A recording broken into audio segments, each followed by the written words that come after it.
so hard to find the words to tell you. Billowing smoke on my thoughts I choke. Grey cloud cover reveal the panorama of how I'm caught up in this Nike melodrama. A tragic story.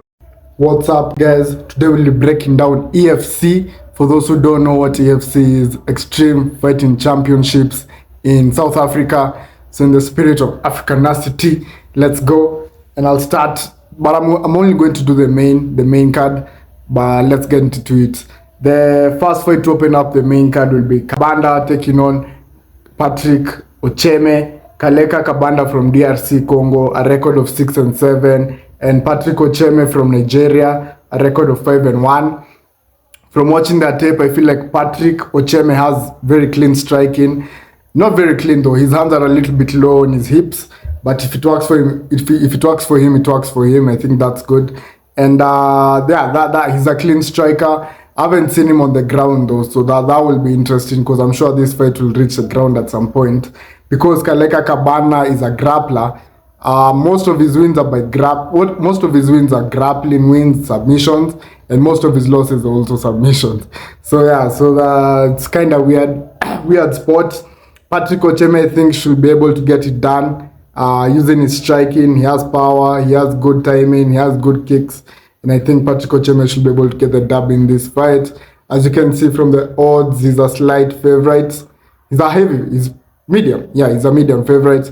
And yeah, I'm going to be picking Patrick Ocheme to get it done. Next fight, Zico Makengele taking on Didi Alonu. Zico Makengele, man, this guy has power. This guy has power for days. Power for days. But one thing I'll say about his game, against Mark Hull, he was subbed. His grappling is a little bit suspect. Like, he tries to power out of positions instead of using technique. Such stuff. From there you can tell like his grappling isn't that good. But he's taking on Didi Alonu from Nigeria, who doesn't really grapple a lot. I don't think he'll get success grappling in this fight. And Didi Alonu is a very clean striker, very patient though. Very patient though. He waits for his opponents to come for him, counter heavy. Man, I don't think that game plan will work against Zico Makengele, because if you allow Zico Makengele to pressure you, you're getting KO'd. This guy has power, and that's why I see him winning this fight. Zico Makengele to get it done over Didi Alonu from Nigeria. Looking at the odds, he's our favorite, coincidentally, because I don't look at the odds before I make the videos. Next fight, Shadrack Nsua taking on Siyaku Dumiso.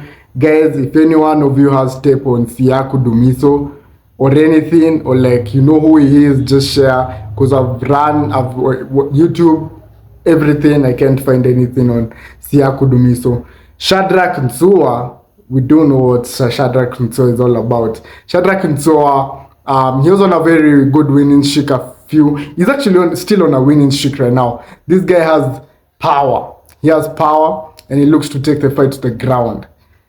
That being said, he does leave a lot of openings, and he could get countered and knocked out. He's been knocked out before. So I don't know this Siyaku Dumiso guy. From the topology, I can see he has wins KO, unanimous decisions. I don't know about his power, but this guy has like good power. He should be able to get Nsua out of there. As you can see, these are near even. These are an even fight. Like, these are the odd makers telling you these are near even. PKMs, choose your poison. And my poison will be Shadrack Nsua from DRC to get it done due to his experience, man. Next fight, Dan Van Wyk. Ladies at it, by the way. Dan Van Wyk, forgive me for butchering, versus Juliet Chuku. Guys, I don't know why Dan is a very huge favorite like this.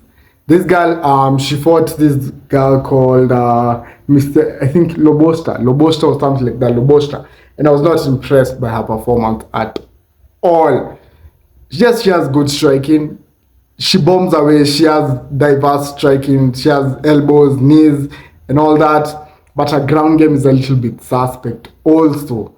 And she's taking on Juliet Chuku. I don't think Juliet Chuku has good ground game. I could be wrong. I see her training with the likes of... she's training with Felista Mugo, so I think her ground game should be good. Yeah, I saw her training together with her. And Felista Mugo is also fighting for a championship in December. note. This fight, man, I don't know why she's an underdog. Cause even in that win she got against the Lobsha, I feel like she was gassed, man. I feel like she didn't have gas. At the end of the fight, she looked more gassed than Lobsha. Tricky fights. I'm going Juliet Chuku to get it done. She could get the finish. She could get she'll be way stronger than Dan Van Wyk. Now the question is the technique. Will the technique match? I'm picking Juliet Chuku to get it done. I think she gets it done and wins the title. Because these for the belt. I don't know if it's bantamweight. I'm not sure. But yes, Juliet Chuku to get it done. Get it done. Let's go. Next fight. This is the most exciting fight of the card, man. Flyweights at it. Terence Balelo taking on Masha Bane. This is going to be a banger. Trust me. We have Balelo, very good striker, counter striking. When he turns southpaw, watch for that lead hook and that straight money all day. He gets people with that a lot. But I'll say, like, he waits a lot. He waits to be pressured a lot. He does have good movement, very intelligent. When he gets hurt, he knows how to circle. Very intelligent fighter, Terence Balelo is. But the ground game is where I have issues with him. Very sus ground game. If I was to make a game plan against him, I'd tell my athletes to go and wrestle to the death. And I'm sure he'll get the sub. I'm sure he'll get the sub. He was subbed against Gift Walker a few losses ago. Rear naked. Gift Walker did exactly what I said he'll do. Took him down, subbed him. Mashavane, in my opinion, will do the same thing to him. Mashavane is very elite in the ground. Like, I've seen his transitions in the ground and I'm like, damn, where did this guy learn all this stuff? Because he's slick. He's slick as hell on the ground. And this fight will definitely reach the ground at some point. He does get chinned a lot. He does get hit by some shots, gets rocked. But man, Balelo, Mashavane just needs to be clean in the striking, get the takedowns, and get the sub. That being said, I see Mashavane winning this fight, man. I see him winning this fight and getting that interim belt. I don't know if it's the interim belt or it will be the World Championship belt or something like I don't know if it's the interim or the World Championship. I'm not sure. But yeah, I'm picking Mashavane, man. I'm picking Mashavane due to his ground skills. And I've seen Balelo struggling on the ground. So that's that for the EFC. Lock that in and let's go. Ooh.